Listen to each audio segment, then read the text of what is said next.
మహోన్నతుడా నీ పాదాలు కొందనాలు. స్టార్ట్ చేసావు. దయగలవాడా నీ పాదాలు కొందనాలు. ఈ రాత్రికాల సమయంలో మేము చేసిన ప్రార్థన మీరు ఆలకించండి. అనేక అంశముల కోసం ఏదైనా మేము ప్రార్థన చేయవలసినది. ఒక్కొక్కటిగా నీ సందులో మేము దేవా తండ్రి వేడుకొనిచుండగా నీ ఆత్మను మాకు దయచేసి బలపరచండి. నీ కనికరం చేత మమ్మల్ని దర్శించండి ప్రభా. నేను వట్టివాడిని ఒప్పుకొనిచున్నాను, అక్రమస్తులను ఒప్పుకొనిచున్నాను. దేవా నీ యొక్క మాట దేవా తండ్రి నేను ఎలాగ పాటించాలో నాకు తెలియదు. నీ శక్తి చేత నన్ను నింపండి. లైవ్ని మాకు అంతరాయం లేకుండా నీ జ్ఞానము చేత నన్ను మమ్మల్ని నింపి బలపరచండి. యూట్యూబ్ ద్వారాగా జరుగుతున్న పరిచయాన్ని కూడా మీరు జ్ఞాపకం చేసుకున్నాము. నీ సహాయం చేత నింపండి. లైవ్ అంతరాయం లేకుండా దేవా తండ్రి బాగా ప్రసారం అవుటకు కూడా నీ కృపాశక్తి దయ మీరు దయచేసి బలపరచండి. వాటి వాడిని ప్రభా నన్ను ఒక్కసారి మీరు జ్ఞాపకం చేసుకున్నాము. నీ దయారసం చేత నన్ను నింపండి. నీ బలము చేత నన్ను నింపండి ప్రభా. దేవా లోకం అశాశ్వతమైనది. అశాశ్వతమైన లోకంలో ఇదే మేము శాశ్వతం అనుకుంటూ జీవిస్తున్న ఈ దినములో దేవా ఎలాగ దేవా తండ్రి నిన్ను కలిగి జీవించాలో నాకు మాకు నేర్పించి బలపరచండి. నా పాప నా దోషం ఎక్కడ దేవా తండ్రి పరిచయం మీద ఏలుబడి చేయకుండా నీ ఆత్మీయ కార్యం నా పట్ల మా పట్ల మీరు జరిగించి మీరే మహిమ ఘనత పొందమని క్రీస్తు వేడుకొంచున్నాం పరమ తండ్రి. ఆమేన్. వాక్యం వినే ముందు ఒక పాట పాడుకుందాము. తదుపరి మన వాక్యం విందాం.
అసలు ఆఫ్ చేసి ఆన్ చేయనట్టు.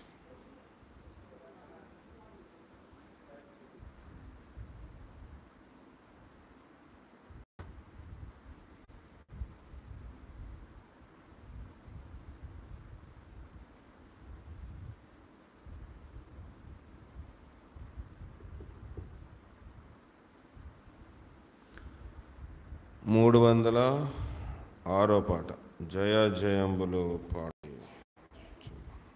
ఫోన్ చేస్తున్నా, డిస్కనెక్ట్ చేయి. 306 పాట.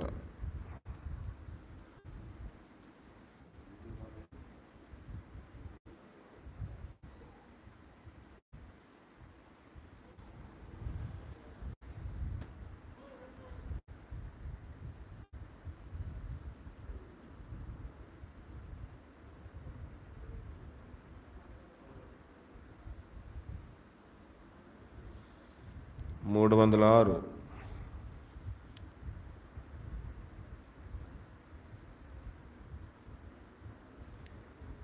జయా జయాంబులు పాడుడి జయమును పొంది మరణపు ముల్లును విరాచెను మన యేసుని స్తుతించు మన యేసునే స్తుతించుడి. జయా జయాంబులు పాడుడి. పాపము మోసెను పాపికి విడుదల చేసెను. లోక పాపము మోసెను పాపికి విడుదల చేసెను. త్వరపడుమా పరుగిడుమా ప్రభుని సన్నిధి చేరుమా. త్వరపడుమా పరుగిడుమా ప్రభుని సన్నిధి చేరుమా.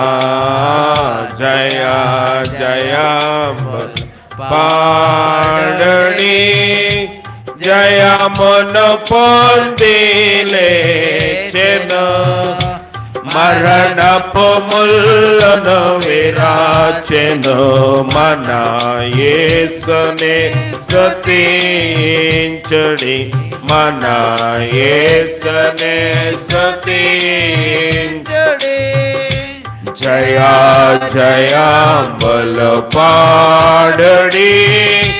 నీవే మాకు మార్గము నీవే నిత్య జీవము. నీవే మాకు మార్గము నీవే నిత్య జీవము. స్తుతింతుము కీర్తింతుము ఘనమైన యా ప్రభు నామము. స్తుతింతుము కీర్తింతుము ఘనమైన యా ప్రభు నామము. జయా జయాంబులు పాడుడి.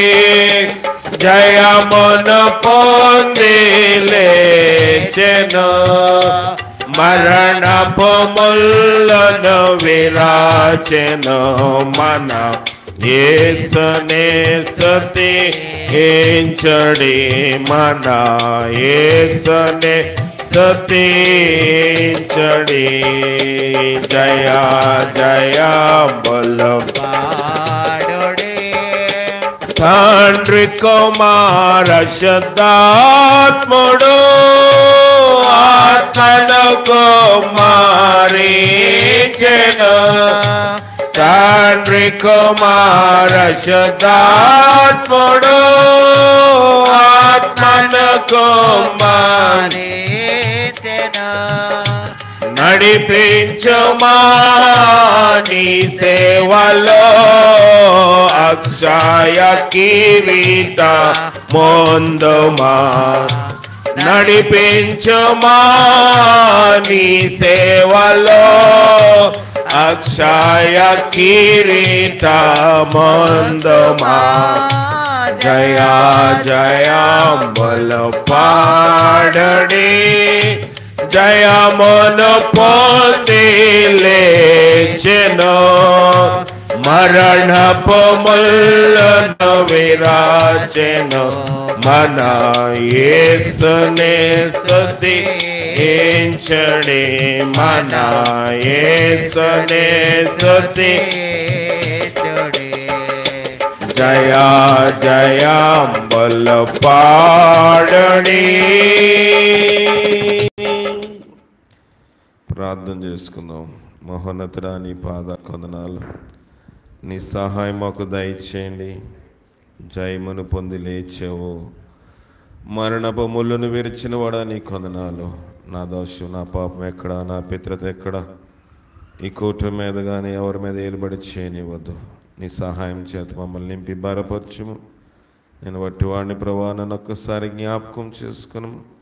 లైవ్లో ఎలాంటి అంతరాయం లేకుండా అందరూ లైవ్లో వాక్యం వినగలుగుటకు, గ్రహించుటకు నీ సహాయం ప్రతి ఒక్కరికి మీరు దయచేసి బలపరచండి. నా పాపదోషం మీరు క్షమించి నీ ఆత్మచేత నన్ను నింపి మీరే మహిమ ఘనత పొందమని క్రీస్తు ద్వారా అడిగి వేడుకొని పొందుకొనుచున్నాం పరమ తండ్రి. ఆమేన్. ఆమేన్. ప్రభువైన యేసుక్రీస్తునామమున మీ అందరికీ ప్రత్యేకమైన వందనాలు. లైవ్లో వాక్యం వింటున్నా మా చెరుపాలెం గాంధీనగర్ వారికి కూడా ప్రత్యేకమైన వందనాలు. అక్కడి నుంచి అలవాటు అయిపోయింది, ఇక్కడికి వచ్చిన మీకే వందనాలు చెప్తున్నా. కనుక దేవుని వాక్యం చూద్దాము. లైవ్లో అనేక మంది కూడా వాక్యం వింటూ ఉన్నారు. వారిని కూడా దేవుడు దర్శించలాగిన మనం ప్రార్థన చేయాలి. 2 తిమోతి రాసిన పత్రిక, తిమోతికి రాసిన పత్రిక 4వ అధ్యాయము. 2 తిమోతి 4వ అధ్యాయము మొదటి వచనం నుంచి కొన్ని మాటలు చదువుదాం. దేవుని ఎదుటను సజీవులకును మృతులకును తీర్పు తీర్చు క్రీస్తు యేసు ఎదుటను ఆయన ప్రత్యక్షత తోడు ఆయన రాజ్యము తోడు నేను ఆనబెట్టి చెప్పున్నది ఏమనగా వాక్యమును ప్రకటించుము సమయమందును అసమయమందును ప్రయాసపడుము సంపూర్ణమైన దీర్ఘశాంతముతో ఉపదేశించుచు ప్రకటించుము గద్దింపుము బుద్ధి చెప్పుము. ఎందుకనగా సరిపోతుంది. దేవుని ఎదుటను సజీవులకును మృతులకును తీర్పు తీర్చు క్రీస్తు ఎదుటను. క్రీస్తు ఏంటంటే పోయిన ఆదివారమైనా చెప్పాను. క్రీస్తు అంటే అభిషక్తుడు, పరలోకము నుంచి వచ్చినవాడు, పరలోకము నుంచి ఈ లోకమునకు జీవము తీసుకొచ్చినవాడు. అభిషక్తుడు అని అర్థం. ఈ లోకంలో ఎవరికి ఆ పేరు అంటే ఆ బిరుదు ఇవ్వలేం. అయితే ఈ యొక్క పత్రిక పౌలు రాస్తూ ఈ మాటలు మనతో చెప్తా ఉన్నాడు. దేవుని ఎదుటను సజీవులకును మృతులకును తీర్పు తీర్చు క్రీస్తు ఎదుటను. లోకంలో మనకి అనేక రకమైన ఇబ్బందులు ఉంటాయి, అనేక రకమైన అనేక రకమైన ఇరుకులు మనం చూస్తూ ఉంటాము. కానీ లోకంలో తీర్పు వేరు, దేవుని యొక్క తీర్పు వేరుగా ఉంటుంది. లోకం యొక్క తీర్పు ఏంటి, దేవుని యొక్క తీర్పు ఏంటి అని మీరు నన్ను అడగవచ్చు. లోకము యొక్క తీర్పు వేరు, దేవుని యొక్క తీర్పు వేరు. అయితే లోకములో మనుషులకు ఎవరు తీర్పు తీరుస్తారు అంటే బ్రతికున్న వారికే మనుషులు తీర్పు తీరుస్తారు. చచ్చిపోతే ఏమంటారు? కేసు పెట్టినా చచ్చిపోయిన మనిషి మీద కేసు పెడితే అతను వచ్చి తీర్పులో నిలబడతాడా? నిలబడ్డ కదా.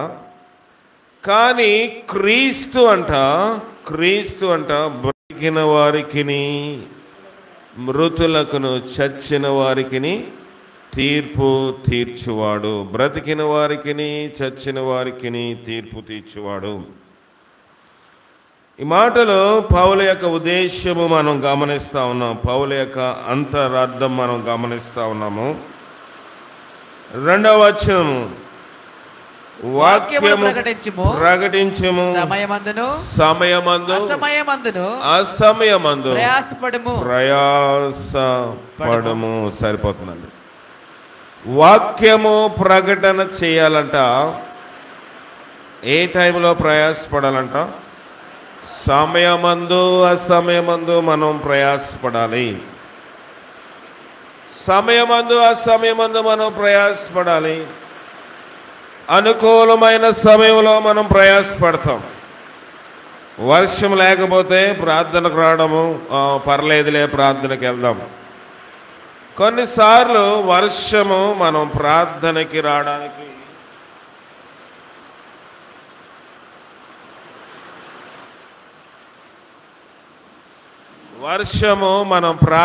రావడానికి ఎలాగుంటుంది? ఆటంకముగా ఉండిపోతుంది. ఉంటుందా? వర్షము ఆటంకమా? చెప్పండి. వర్షము ప్రార్థనకి రావడానికి ఆటంకంగా ఉంటుందా లేదు చెప్పండి. కొన్నిసార్లు మనకు ఆరోగ్యం బాగోపోతే అది దేవుని సన్నిధికి రావడానికి ఆటంకముగా ఉంటుంది. కొన్నిసార్లు మనకి వెళ్ళాలని ఇష్టం లేకపోతే, మన పరిస్థితులు బాగోపోతే, మనస్సు బాగోపోతే దేవుని సన్నిధికి వెళ్ళడానికి మనం ఇబ్బంది పడతాం. దేవుని సన్నిధికి వెళ్ళడానికి మనము ఇబ్బంది పడుతూ ఉంటాం.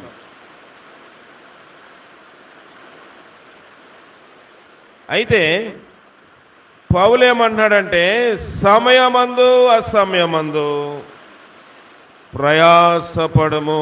సమయమందును అసమయమందును ప్రయాసపడాలి.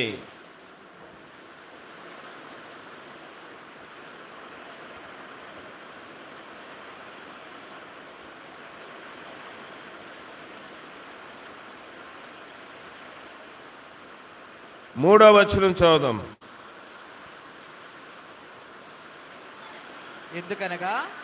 ఎందుకనగా జనులు హితబోధను సహింపక దురద చెవులు గలవారై తన స్వకీయ దురాశలకు అనుకూలమైన బోధలను తమ కొరకు పోగు చేసుకొని. సరిపోతుందండి. ఎందుకనగా జనులు ఏం చేస్తున్నారంట? హితబోధ అంటే అక్కడ 6 ఆరోగ్యకరమైన బోధ. లోకంలో అనేక రకమైన బోధలు ఉన్నాయి. లోకంలో నానా రకమైన బోధలు మనం వింటూ ఉంటాము. మూడవ వచనము చెప్తున్న మాట ఏంటంటే, జనులు హితబోధను సహింపరు. జనులు హితబోధను సహింపరు. ఏంటి మాట? ఆరోగ్యకరమైన బోధ.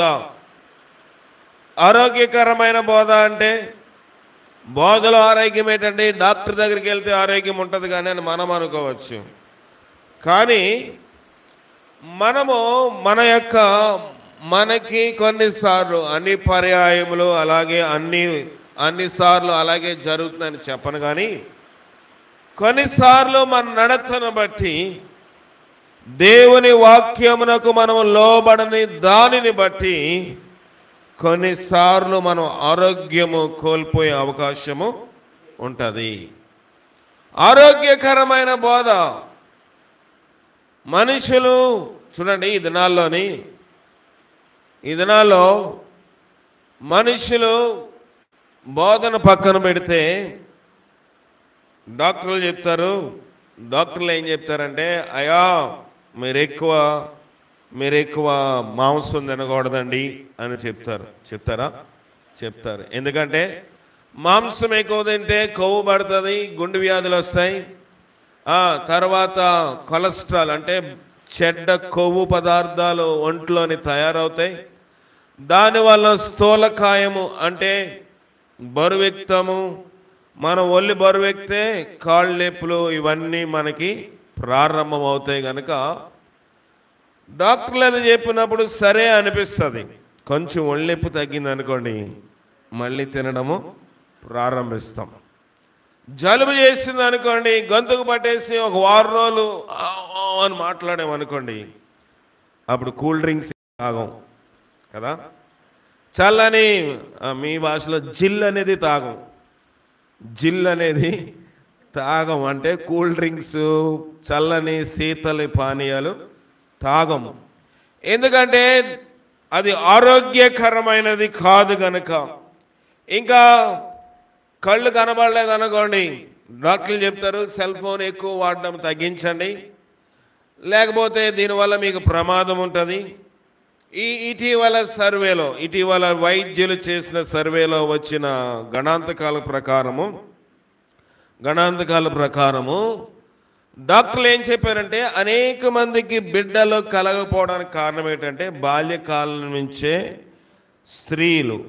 ఎక్కువ శాతం స్త్రీలు అంటే చిన్నపిల్లలకి, స్త్రీలకు అంటే ఆడబిడ్డలకి సెల్ ఇవ్వడం వల్ల, ఆ యొక్క రేడియేషన్ వల్ల మనం ఇక్కడ ఉన్నాము, ఎక్కడో ప్రపంచాన్ని ఇక్కడ చూస్తున్నామంటే దీని చుట్టూ చాలా రేడియేషన్ అంటే ఒక విషవాయువు అంటే ఒక గ్యాస్ లాంటిది, ఒక తరంగాలు దాని చుట్టూ ఉంటాయి.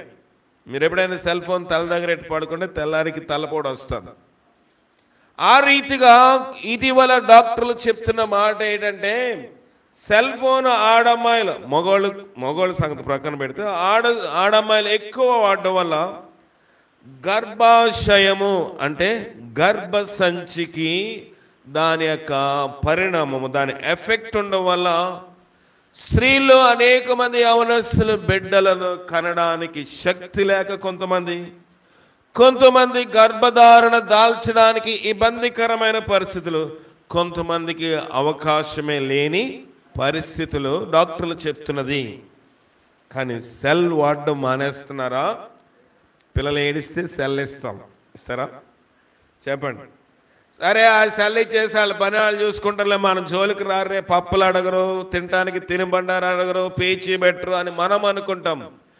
దానివల్ల అనారోగ్య సమస్యలు ఉన్నాయి, తలపోటు వస్తుంది, పురుషులకు కూడా ఆ రకమైన వ్యాధులు వస్తున్నాయి అని వైద్యులు నిర్ధారించి చెప్పినా ఆ టైంలో నిజమే కదా అని అనిపిస్తుంది. ఇటీవల ప్రపంచాన్ని ఎక్కువగా పీడిస్తున్న వ్యాధి ఏంటంటే క్యాన్సర్ అనే వ్యాధి. ఇదివరకు కొంతమందికి ఎక్కడో కనబడేది, ఇప్పుడు ప్రతి ఒక్కరికి క్యాన్సర్ అండి, ఈ వ్యాధి వల్ల చనిపోయారండి, ఈ వ్యాధి వల్ల మరణం అయిపోయిందండి, ఈ వ్యాధి వల్ల అయిపోయిందండి అని చెప్తా ఉన్నారు. ఎందువల్ల అంటే దానికి కారణము మొబైల్ ఫోన్. ఇది లోకం యొక్క బోధ. లోకంలో ఆరోగ్యముగా ఉండాలి అంటే, లోకంలో నేను సురక్షితంగా ఉండాలంటే కొన్ని తినకూడదు, కొన్ని తాకూడదు, కొన్ని వస్తువులు దగ్గరగా ఉంటే కూడా ప్రమాదము. అలాగే నీతిగల ఈ వాక్యము చెప్తున్న మాట ఏంటంటే హితబోధ అంటే ఆరోగ్యకరమైన బోధ. దీన్ని ఈ లోకంలో క్యాన్సర్ తగ్గించడానికి కూడా అనేక రకమైన మందులు ఉన్నాయి. కొన్ని రాష్ట్రాల్లో మంచి మందులు దానికి ఇవ్వబడుతూ ఉన్నాయి. బిడ్డలు కనలేకపోతే, మీకు తెలుసో తెలీదో తెలియదు కానీ బిడ్డలను మనం కనలేకపోతే ఇంకొకళ్ళ దగ్గర కనే అవకాశం ఉంది. దాన్నే అద్ది గర్భము అంటారు. అమెరికాలో అది చేస్తారు. అద్ది గర్భం అంటే బిడ్డలు కనే పని ఉండదు, మన డ్యూటీకి మనం వెళ్తాం, మన బిడ్డ ఇంకొకళ్ళ కడుపులో పెరుగుతూ ఉంటారు. ఇది అద్ది గర్భము. లోకంలో ప్రతిదానికి ఏర్పాట్లు ఉన్నాయి. ఇప్పుడు మనకి కొన్ని వస్తువులు మన దగ్గర ఉండవు. ఆటో మనకు ఉండదు, మనం ఇంకొక ఊరు వెళ్ళాలంటే దాన్ని ఏం చేస్తాం? బాడుక్కి, మీ భాషలో అద్దెకి ఆటో కట్టించుకొని మనము ప్రయాణం చేస్తాం. లేకపోతే మనం ఏదైనా బేల్దారు పని, తాబి పని చేస్తున్నాము, గుర్రం లేదు, గెడంచి లేదు, మనం ఏం చేస్తాము? అద్దెకి తీసుకొస్తాము, పని అయిపోయాక వాళ్ళకి మళ్ళీ ఇచ్చేస్తాము. అలాగే కొంతమంది స్త్రీల యొక్క గర్భములు తీసుకుని మన పిల్లలను, మన యొక్క శిశువును అందులో పెంచుకునే అవకాశము కూడా ఆరోగ్యములో వైద్యులు కల్పిస్తూ ఉన్నారు. లోక సంబంధమైన వ్యాధులకి, బలహీనతలకి, రుగ్మతలకి, తెగుళ్ళకి, ఇంకా నీరసానికి, వీటన్నిటికీ విరుగుడు వైద్యులు ఇవ్వచ్చు. కానీ లోకములో వచ్చిన వ్యాధి ఒకవేళ దేవుడు మొత్తితే వచ్చిన వ్యాధి అయితే ఎవరు దానికి విరుగుడు ఇవ్వలేరు. విషము పాము కాటు వేసిందండి, వైద్యుడి దగ్గరికి వెళ్తే పసర వేసుకుంటే తగ్గిపోతుంది. పచ్చకామరులు వచ్చేయండి, కొన్ని దినములు మంచి శ్రేష్టమైన ఆహారం తింటే, లేకపోతే కొన్ని పదార్థాలు తినకుండా ఉండి పచ్చిము చేస్తే తగ్గిపోతాయి పచ్చకామరులు. కానీ బ్రతుకులో మనము చేయరాని నేరము అంటే దేవుని ఉగ్రత మన మీదకు రావడానికి కారణమయ్యే నేరం మనం చేస్తే దానికి విరుగుడు ఈ లోకానిలో ఏ వైద్యుడు ఇవ్వలేడు. అందుకే కీర్తనకారుడు అంటాడు, పునాదులు పాడైపోగా నీతిమంతులు ఏమి చేయగలరు. లోకంలో కొన్నిసార్లు మనకు అనిపిస్తుంది, అయ్యా ఫలానా దైవజనులు, లైవ్లో వింటున్న వారు కూడా జాగ్రత్తగా వినండి, ఆయా ప్రాంతాల్లో ఉన్నవాళ్ళు. కొన్నిసార్లు లోకంలో ఉన్న వాళ్ళు కూడా ఏమంటారంటే, అయ్యా ఫలానా దైవజను దగ్గర నాకు రోగము తగ్గిందండి, ఫలానా దైవజను ప్రార్థన చేస్తే నాకు బిడ్డలు పుట్టారండి, ఫలానా వాళ్ళు ప్రార్థన చేస్తే మా ఆయన మారాడండి, మా ఆవిడ మారిందండి, మా అత్త మారిందండి, కోడలు మారిందని చెప్తారు. అదే దైవజనుడు ప్రార్థన చేస్తే ఏమీ అవలేదండి. కారణం ఏంటో తెలుసా?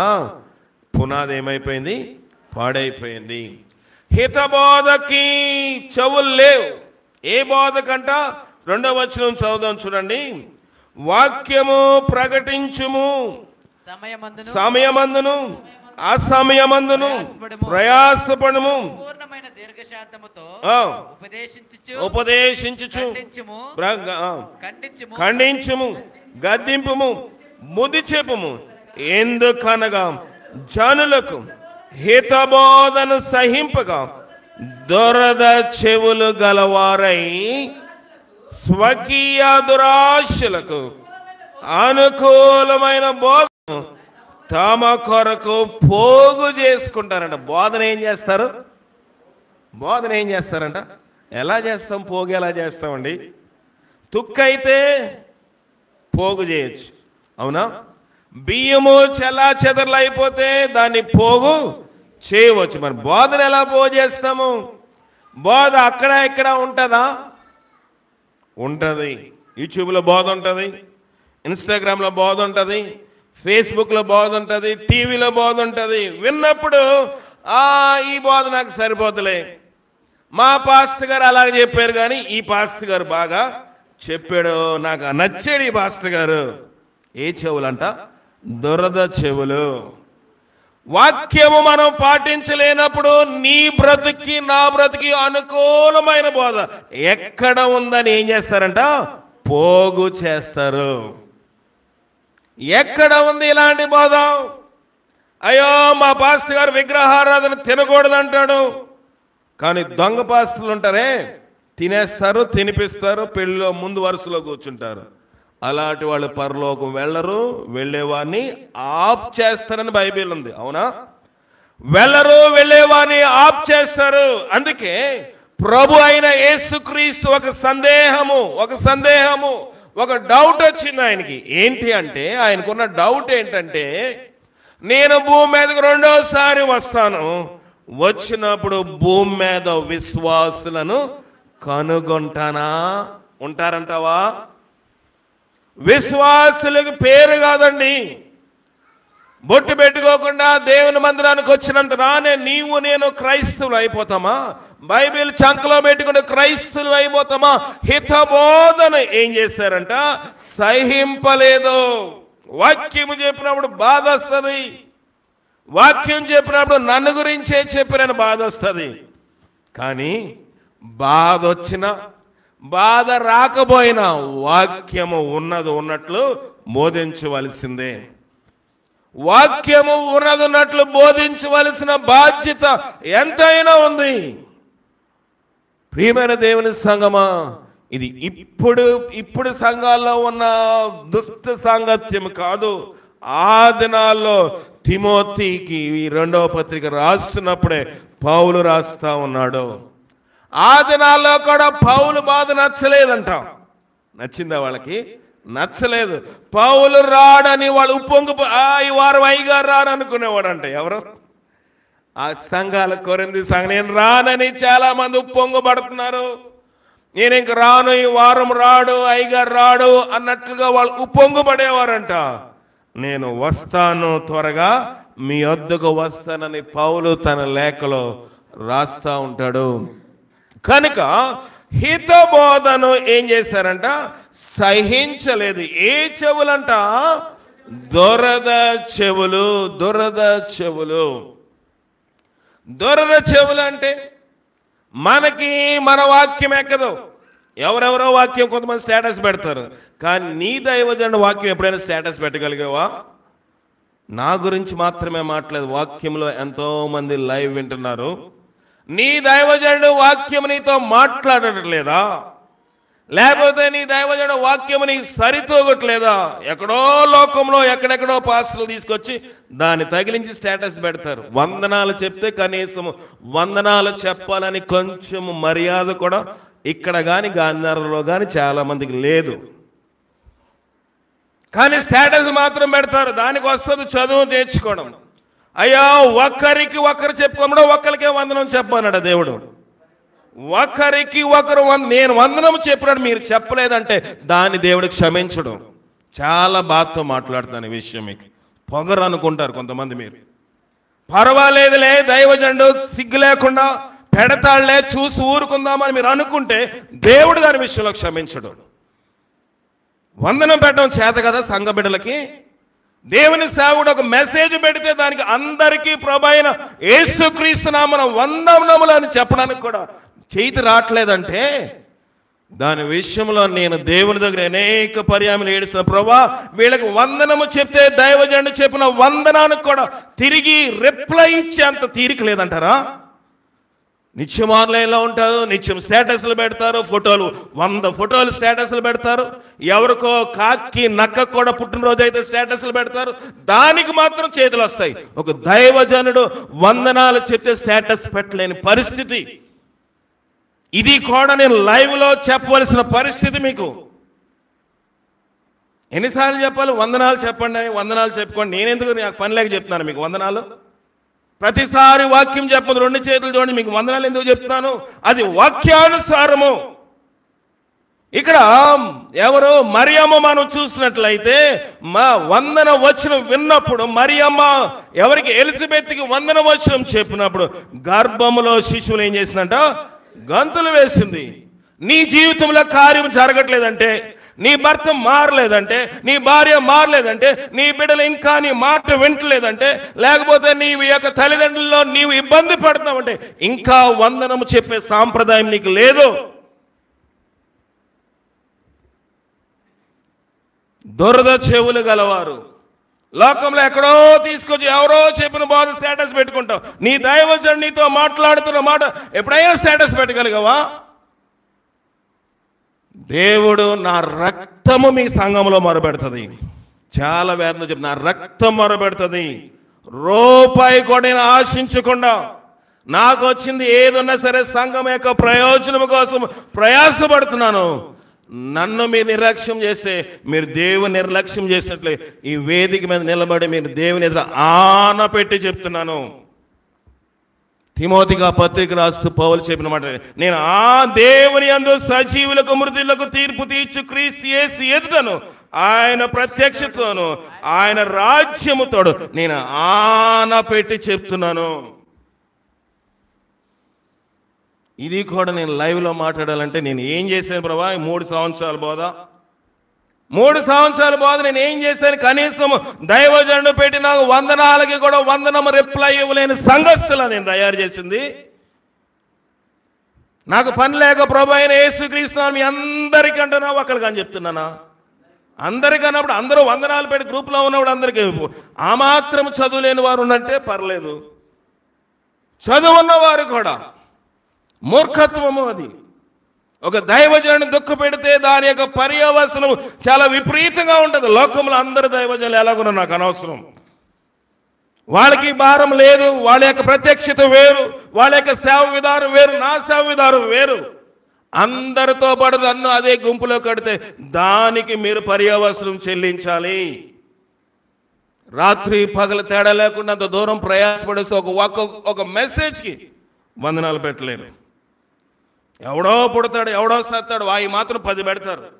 లోకంలో లోక వార్తలన్నీ పెడతారు, లోకంలో రాజకీయవేత్తలు ఇచ్చే పథకాలన్నీ పెడతారు, ఇవన్నీ పెడతారు స్టేటస్. దేవుడు నీ సేవకుడు నీతో మాట్లాడిన విషయం పెట్టగలవా? లేకపోతే వందనాలు పెట్టగలరా? గాంధీనగర్ వారు కూడా వింటున్నారు అనుకుంటున్నాను, చదువుకున్న వారు, చదువులేని వారు కూడా. చాలా విచారకరమైన విషయము, చాలా దుఃఖకరమైన విషయము. అందుకే పౌలు కూడా బాధపడుతూ అంటున్నాడు, నేను ఆన పెట్టి చెప్తా ఉన్నాను. 2వ వచనం చదవండి. వాక్యమును ప్రకటించుము, సమయమందును అసమయమందును ప్రయాసపడము, సంపూర్ణమైన దీర్ఘశాంతంతో ఉపదేశించుచు, ఖండించుచు, గర్దించుచు బుద్ధి చెప్పాలి. బుధవారం ఎంతమంది ఉన్నారో లేదు తెలియదు, కానీ బుధవారం చెప్పాను కదా. బుధవారం ఏం చెప్పాను? ఏమవుతాడంట బుధవారం? నా బ్యాగ్లో చిన్న పుస్తకం ఉంటుంది. బుధవారం గలతీయులు రాసిన పత్రిక చిన్న డైరీ.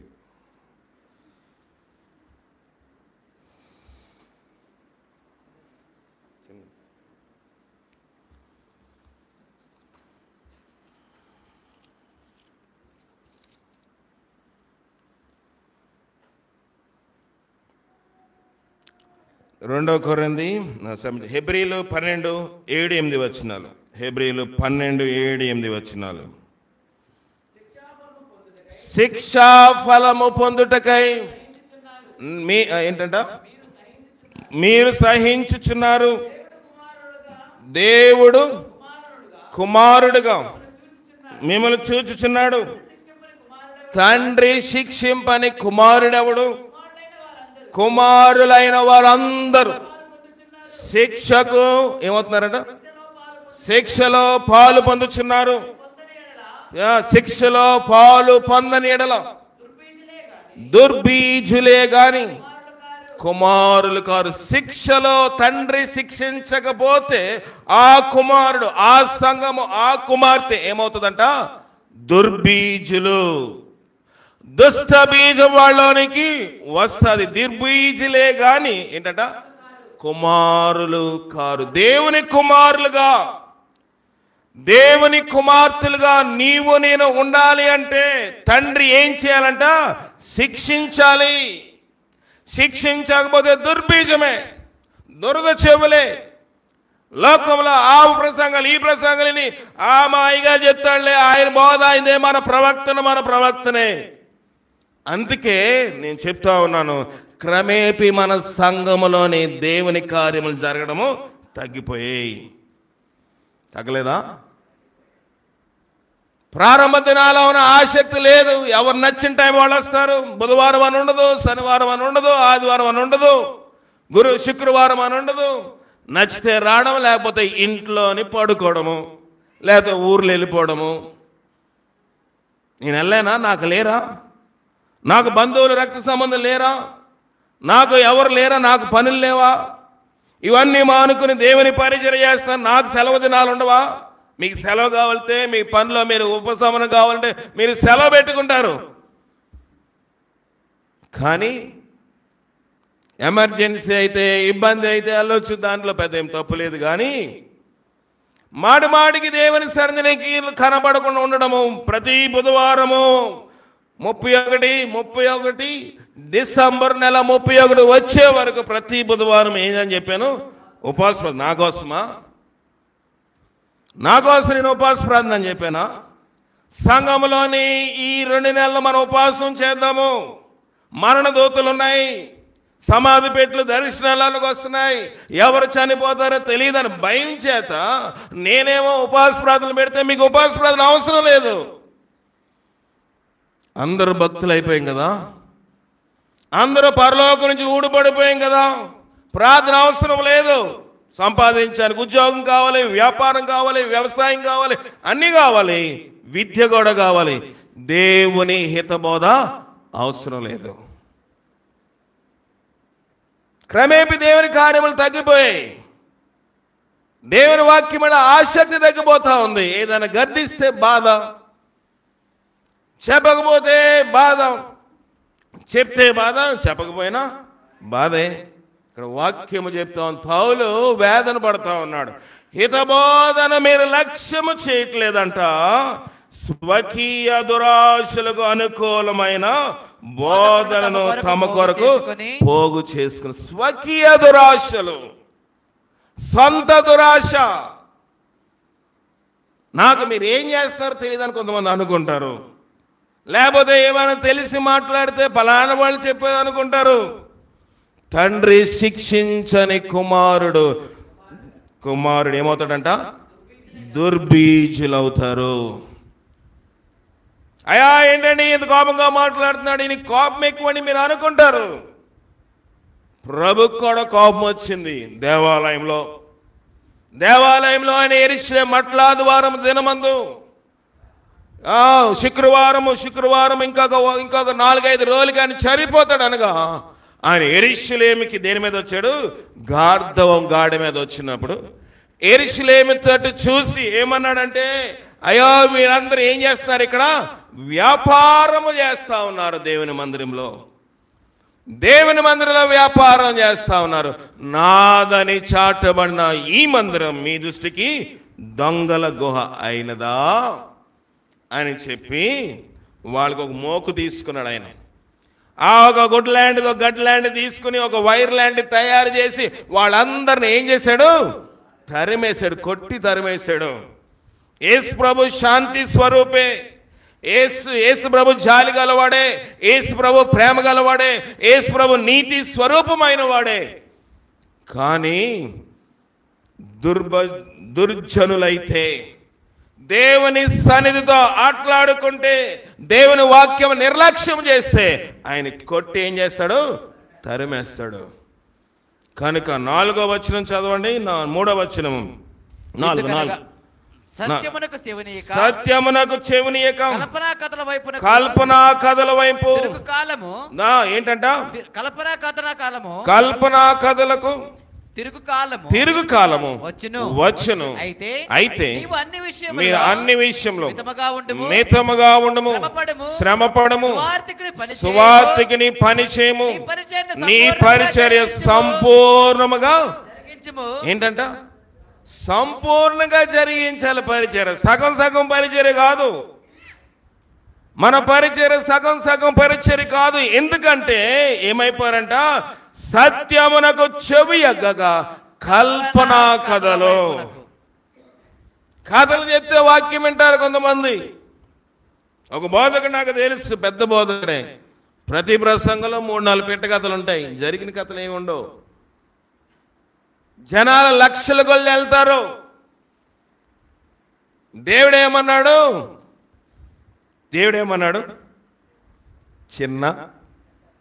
చిన్న ఏమన్నాడు? చిన్న సంఘమా భయపడకము. దేవుడు పెద్ద సంఘాలు ఆదరించే దేవుడు కాదు. పెద్ద సంఘాలు మనుషులు ఆదరిస్తారు.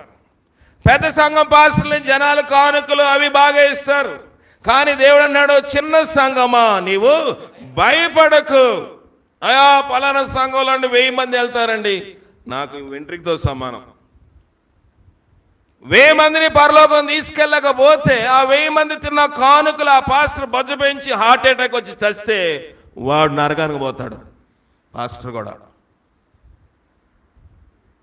నేనెంత గట్టిగా బోధ చేయవలసిన అవసరం లేదు. మీరు పరలోకానికి వెళ్ళకపోతే దేవుడికి నేను లెక్క చెప్పాలి. అయ్యా క్రిస్మస్కి వెళ్ళి కానుక ఇచ్చారు, న్యూ ఇయర్ అంటే కానుక ఇస్తున్నారు, లేకపోతే యానివర్సరీ అంటే కానుక ఇస్తున్నారు, చర్చిలో ఏదైనా కొనాలంటే కానుక ఇస్తున్నారు, అబ్బా బాగా కానుక ఇచ్చారని చంకలు గుద్దుకుంటే దేవుని ముందు నేనేం చెప్పాలి? లెక్క అప్పచెప్పాలి. గనక ఏ పరిచర్య అని ఎలా చేయాలంట? సంపూర్ణంగా చేయాలి. సంపూర్ణంగా చేయాలి. వాక్యం గట్టిగా చెప్పినప్పుడు, వాక్యం కోపంగా చెప్పినప్పుడు, వాక్యం గుచ్చి చెప్పినప్పుడు బాధగా ఉంటుంది. కానీ అంతము వరకు సహించేవాడు రక్షించబడను. రక్షణ నీకు కావాలంటే, రక్షణ నాకు కావాలంటే సహనము, సహింపు కావాలి, లోతైన వాక్యం కావాలి. కల్పనా కథల వెంపు కాదు, పోగు చేసుకున్న బోధల వెంపు కాదు, అక్కడిక్కడికి వెళ్ళి అది బాగుంది ఇది బాగుంది అని చెప్పే బోధ కాదు. బోధ బాగుండొచ్చు, వింటాకి బోధ రమ్యంగా ఉండొచ్చు, హృదయంలో కదిలింపు లేకపోతే, వాక్యము విన్నప్పుడు దానికి భయం లేకపోతే ఆ వాక్యం వల్ల ప్రయోజనమేమీ లేదు. కనుక ప్రభు అన్నాడు, ఆ దినమున, ఏ దినమంట? ప్రభు తీర్పు దినమందున అనేకులు ఏమంటారంటే, నీ నామమున మేము ప్రవచించలేదా, నీ నామమున బోధించలేదా, నీ నామమున మేము దయ్యములను రోగములను వెళ్ళగొట్టలేదా, స్వస్థపరచలేదా అంటే ప్రభు అంటాడంట, అక్రమము చేయువారులారా నాయద్దును. దేని వల్ల స్వస్థ వచ్చిందంట? యేసునామమునే స్వస్థ వచ్చింది. స్వస్థపరిచేవాడు ఎవడు? దేవుడు, పాస్టర్ గారు కాదు. కానీ పాస్టర్ గారు హస్త నిక్షేపణ చెయ్యాలని వాక్యం తేటగా ఉంది. హస్త నిక్షేపణ పాస్టర్ గారు చేస్తే రోగము తగ్గుతుంది, అది దేవుడిచ్చిన మాట, దేవుడు చేసిన మాట ప్రకారంగా చేస్తున్నారు. కానీ రోగం తగ్గిందా తగ్గలేదా? రోగం తగ్గిందా తగ్గలేదు చెప్పండి. అనేకులు ఏం చేశారంటే రోగములను స్వస్థపరిచారు. రెండోది, దయ్యములను వెళ్ళగొట్టారు. అబ్బా ఎంత మంచి భాషలు అండి! అద్భుత శక్తి ఉందండి, ఇక్కడ తాకుదల ఉందండి, ఇక్కడ విరుగుడు ఉందండి. దేవుని నామమున ప్రార్థన చేస్తాడు, దయ్యాలు పోతాయి, వ్యాధులు పోతాయి, బలహీనతలు పోతాయి. వర్షం ఆగమంటే ఆగుతుంది. కానీ ప్రభు అంటాడు తీర్పు దినమందు, అక్రమంగా చేసావయ్యా. ఏంట్రవా? అక్రమంగా చేసావయ్యా. అన్యాయస్తులకు అక్రమస్తులకు ప్రభు దగ్గర స్థలము లేదు. ఏంటి ప్రభు అక్రమం అంటే? ఏంటి అక్రమము? ప్రభు నామమున నూనె రాసి ప్రార్థన చేయాలి, క్రమం అది. అవునా? మనం చీటాకు కడతాం, పసుపు కడతారు. ప్రభునామను ప్రార్థన చేసి పసుపు కట్టమనలేదు దేవుడు. ప్రభునామను ప్రార్థన చేసి వెల్లుల్లిపాయలు కట్టమనలేదు. ప్రభునామను ప్రార్థన చేసి మిరియాలు గుండ చేసి కట్టమనలేదు. తగ్గిస్తాడు ప్రభు. తగ్గించరా అన్నాడు. ఇక్కడ ఆ సేవకులు ఏమంటారంట, ప్రభా నీ నామమున చీటాకు కట్టావు, తగ్గిపోయిందా? తగ్గింది ప్రభా. ఇక్కడ ఎలా చెప్పి అప్పుడు మేము స్వస్థపరచలేదా? దయ్యము కూడా వెళ్ళిపోయింది. కానీ అది క్రమము కాదు. క్రమం ఏంటి? నూనెసి ప్రార్థన చేయాలి. మీరెవరో నాకు తెలియదయ్యా, నేను చెప్పిన బోధ ప్రకారం మీరు ప్రార్థన చేయలేదు.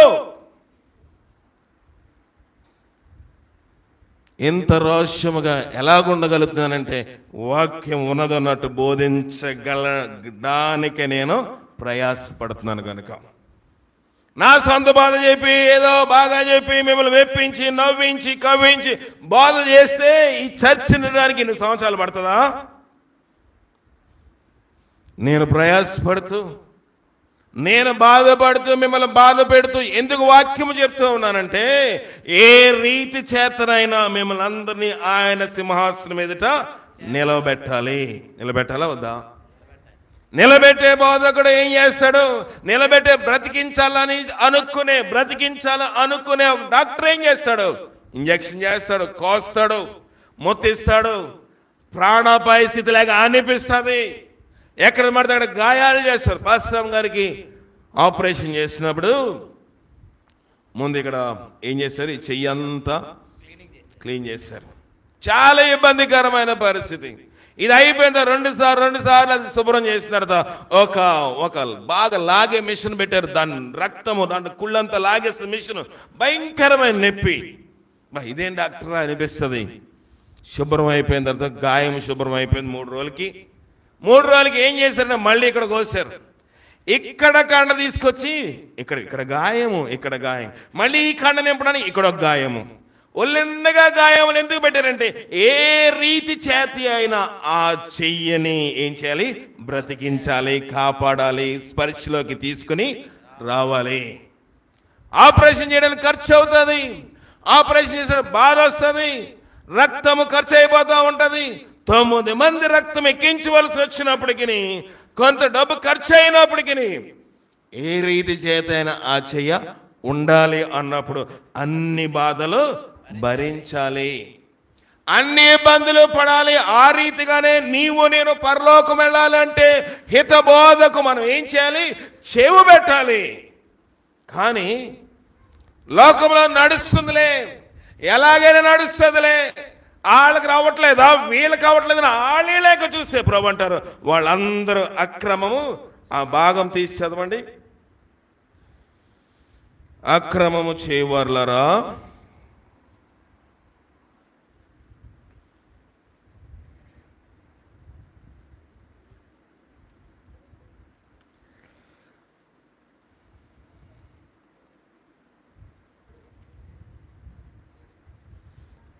మత్తయి 7:23,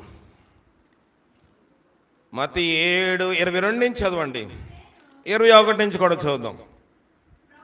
ప్రభువా ప్రభువా అని పిలుచు ప్రతివాడును పరలోక రాజ్యంలో ప్రవేశింపడు గాని పరలోకమందున్న నా తండ్రి చిత్త ప్రకారము చేయవాడే ప్రవేశించును. ఆ దినమందు అనేకులు నన్ను చూచి ప్రభువా ప్రభువా నీ నామమున నేను ప్రవచింపలేదా, నీ నామమున దయ్యములు వెళ్ళగొట్టలేదా, నీ నామమున అనేకమైన అద్భుతములు చేయలేదా అని చెప్తారు. అప్పుడు నేనేమంటానంటే మిమ్మల్ని ఎన్నడను ఎరుగను, అక్రమము చేయవారులారా నా యొద్ద నుండి వెళ్ళిపోండని వారితో చెప్పుదును. ఏం చేశారంటే వీళ్ళంతా అక్రమము చేశారు. ఎప్పుడు? భూమి మీద బ్రతుకున్నంతసేపు. భూమి మీద లోకబోధలో క్రమం అనిపిస్తుంది మనకి. దయ్యాలు వెళ్ళలేదా? స్వస్థతలు జరగలేదంట? జరిగాయి కదా. అద్భుతాలు జరిగాయి. ఇంకేం జరిగాయంట? ప్రవచనం కూడా చెప్పారు. రేపొద్దున ఏమొస్తుందో కూడా. ఇటీవల ఒక స్త్రీ వాక్యం చెప్తా ఉంటే మన సహోదరి ఒకళ్ళు దాని స్టేటస్ పెట్టారు. నేను చూసిన తర్వాత ఆ సహోదరితో చెప్పాను, అమ్మా నువ్వు స్టేటస్ పెట్టావు బాగానే ఉంది, ఏదో జరగబోతుందని ఆమె చెప్తుంది, బాగానే ఉంది, కానీ తల మీద ఏం లేదు, ముసుగు లేకుండా ఏ స్త్రీ ప్రవచించినో ఆమె దేవుణ్ణి ఏం చేస్తుందంట, తన యొక్క స్థలను ఏం చేస్తుంది? అవమాన పరుస్తుంది. ఏంటి అది? క్రమమా? చర్చిలో ముసుకేసుకోకుండా స్త్రీ కూర్చుండే విశ్వాసులు పక్కన పెట్టండి. వాక్యము చెప్పే ఒక పెద్ద బోధకురాలు, లక్షల మంది సబ్స్క్రైబర్లు వాక్యం వింటూ ఉన్నారు, బాగానే ఉంది, మంచిదే, ఏదేదో చెప్తా ఉంది. ప్రవచనం ఉంటుందా? ఉండొచ్చు, దేవుడు ప్రవచనం ఇవ్వచ్చు, కానీ ఆమెకు పరలోకం ఉందో లేదో డౌట్, గ్యారంటీ లేదు. ఎందుకంటే క్రమం లేదు. ముసుకేసుకోకుండా వాక్యం చెప్పే బోధకురాలకి పరలోకం ఉంటుందంటారా? కనుక ఏమన్నాడు ముసుగు గురించి? ఏమన్నాడు పౌలు? చెప్పండి, చదవండి.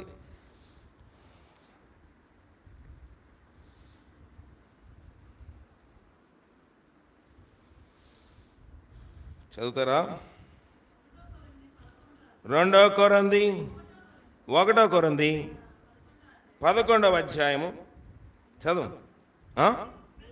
ప్రతి పురుషునికి శిరస్సు క్రీస్తనియు, 11 ప్రతి పురుషునికి శిరస్సు క్రీస్తునియు, స్త్రీకి శిరస్సు పురుషుడనియు, క్రీస్తునకు శిరస్సు దేవుడనియు మీరు తెలుసుకునవలని కోరుచున్నాను.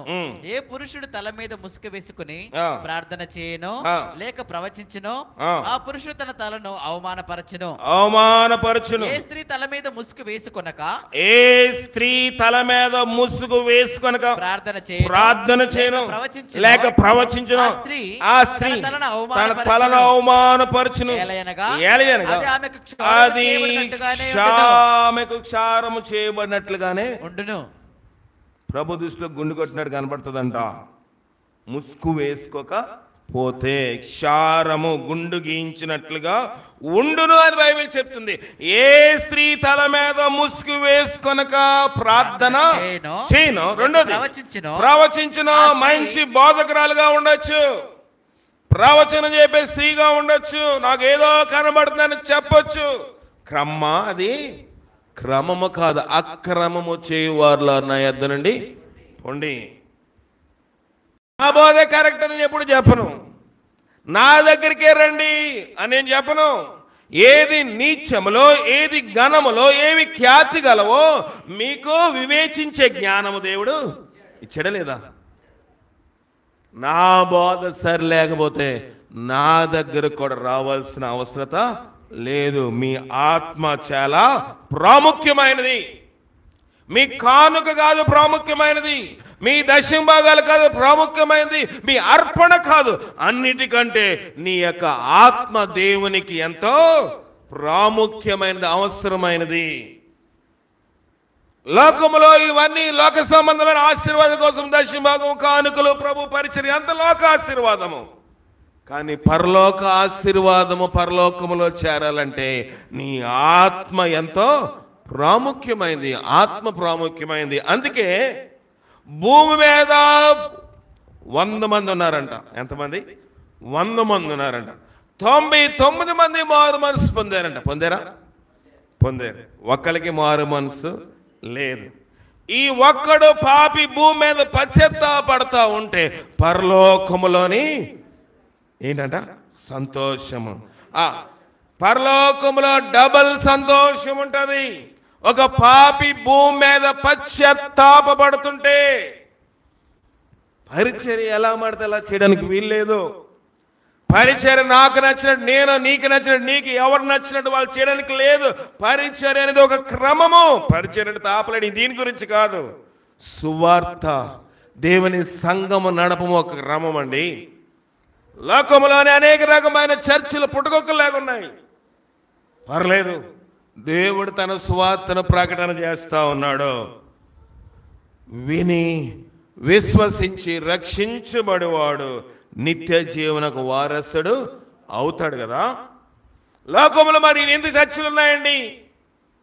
లోకములో ఈ చర్చిలన్నీ వస్తాయి, వాళ్ళందరూ పాస్టర్లే లోకంలో. కానీ దేవుని దృష్టిలో అక్రమము చేయువారు లారా. పోలే, మీరు ఎంతకంత నా కోసం చేశారు, నా పక్షాన్నే మీరు అందరికి వాక్యం బోధించారు, ప్రయాసపడ్డారు, కోటాలు పెట్టారు, క్రిస్మస్లు చేశారు, ఈస్టర్లు చేశారు, నియర్లు చేశారు. మీకు కొంత ఉపశమనం ఇస్తానులే, ఎక్కడో అక్కడ నేల సీట్లను కూర్చోండి. చిన్నప్పుడు నేను స్కూల్కి 1 కిలోమీటర్ నడిచి వెళ్ళాలి. నర్సీపట్నంలో నడిచి వెళ్ళవలసి వచ్చినప్పుడు బయట ఆ సినిమా హాల్ గోడ దగ్గర నుంచి వెళ్ళాలి. అక్కడ ఒక బ్లాక్ బోర్డు ఉంటుంది, చిన్న బోర్డు, నేల ₹2 రాసేవాడు. ఏం నాకు అర్థమైంది కదా. కుర్చీ ₹5, బెంచి ₹2 అంటే ఇలా రాశాడు. ఏంటంటే నేల మీద కూర్చుంటే ఏంటంట తక్కువ ఖరీదు, బెంచ్ మీద కూర్చుంటే కొంచెం ₹1 ఎక్కువ, కుర్చీలో కూర్చుని ₹1 ఎక్కువ. ఆ రీతిగా దేవుడు బెంచీలు, కుర్చీలు ఏర్పాట్లు నేలలు అక్కడ లేవు. అదే సినిమా హాల్ కాదు, అది పరలోక రాజ్యము. దళదగా మన మెరుసు ఆయన సింహాసనం మీద కూర్చోవాలంటే నీలో మొదట అక్రమం లేని వాడిగా, అక్రమం లేని దానిగా ఉండాలి.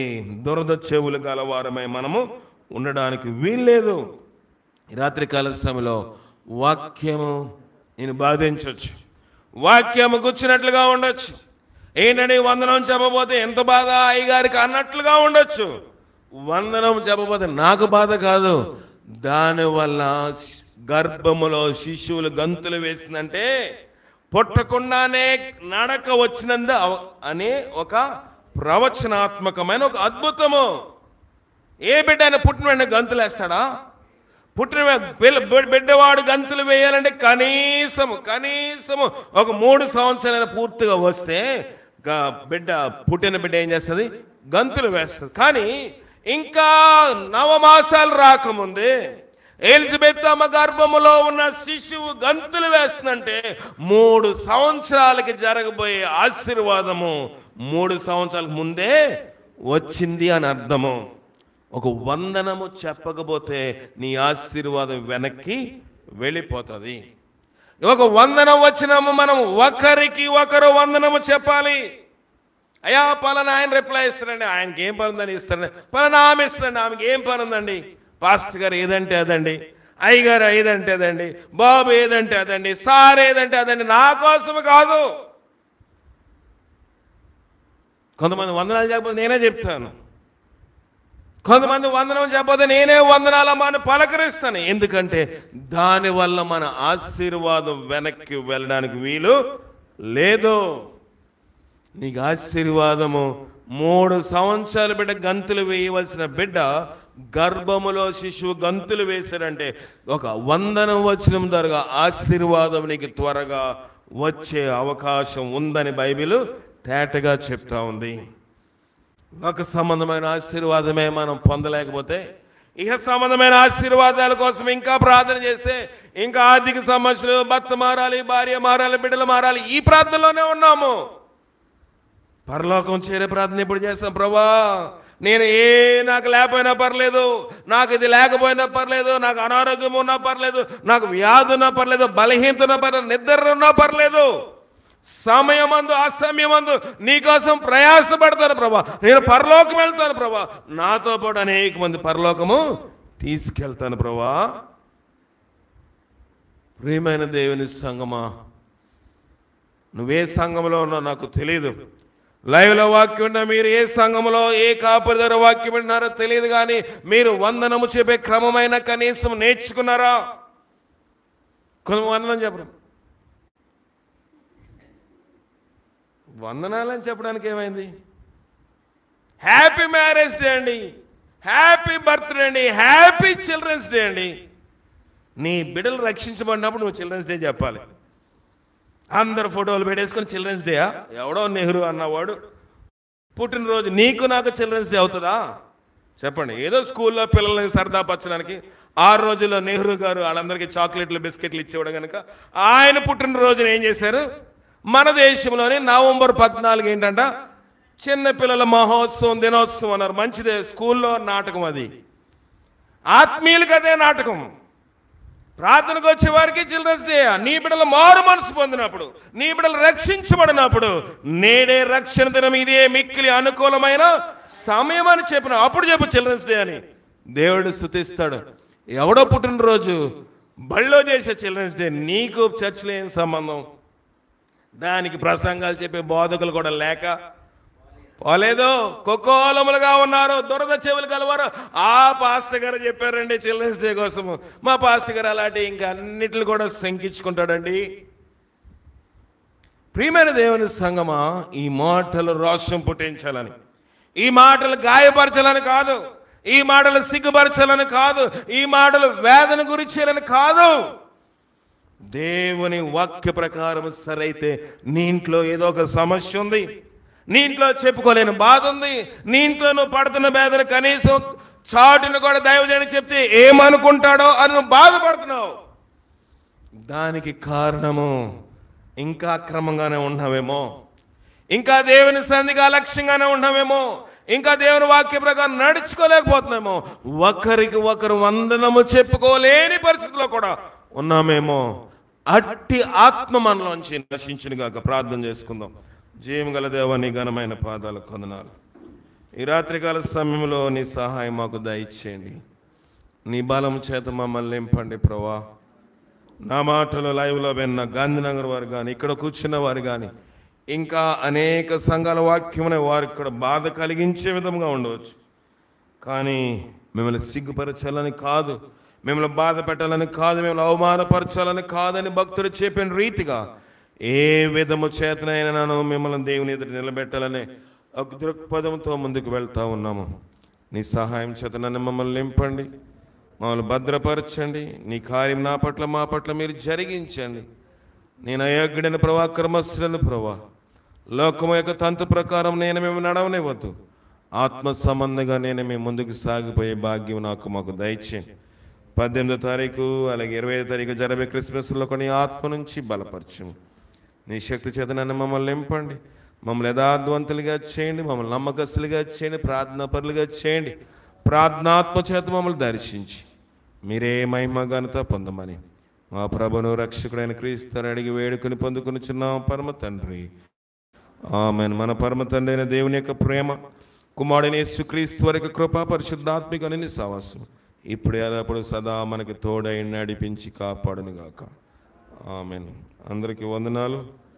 లైవ్లో ఉన్నవారు సెలవు తీసుకోకముందు చిన్న ప్రకటన. 3వ తారీఖు ఎన్నో తారీఖు 20 బుధవారం, వచ్చే బుధవారం ఉదయం నేను వైజాగ్లో వాక్యం చెప్పాలి. ఒక చనిపోయిన వారి కుటుంబం ఆదరణ కోరికలు, అక్కడ దానికోసం ప్రార్థన చేయండి.